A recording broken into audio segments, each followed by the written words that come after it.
नमस्ते। भविष्य के बारे में कॉन्फिडेंस के साथ बात करने के लिए तैयार हैं?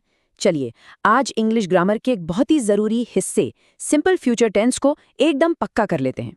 कभी सोचा है कि हम अपने आने वाले कल के प्लान्स, सपने या किसी से किए वादे को इंग्लिश में कैसे बोलते हैं?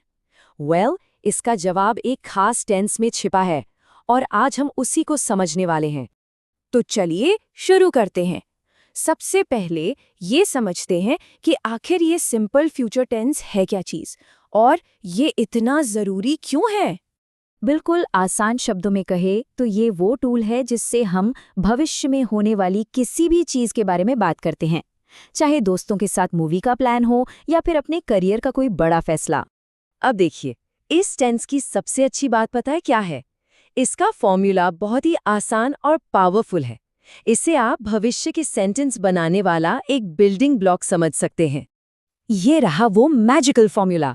बस इतना याद रखना है, सबसे पहले सब्जेक्ट, फिर विल या शैल, उसके बाद वर्ब की फर्स्ट फॉर्म यानी V1 और आखिर में ऑब्जेक्ट।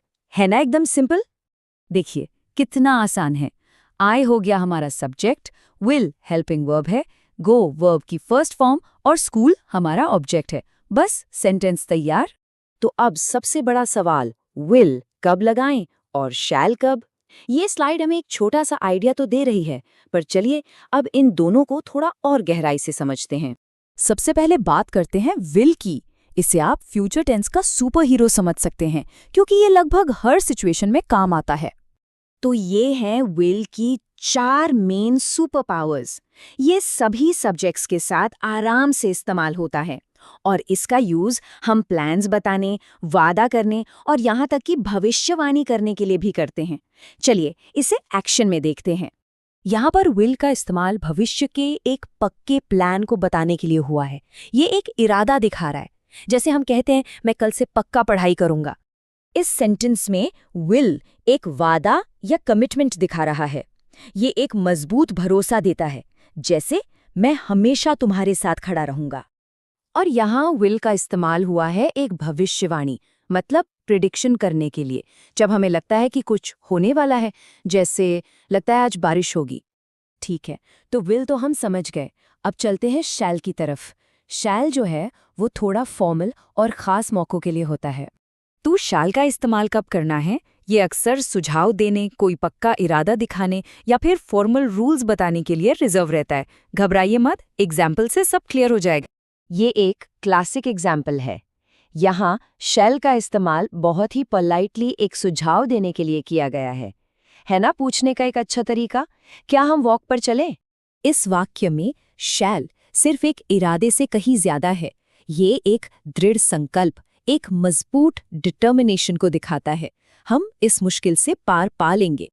और ये एक फॉर्मल इंस्ट्रक्शन का बेहतरीन उदाहरण है, जैसा हमें स्कूल या ऑफिस के नियमों में देखने को मिलता है।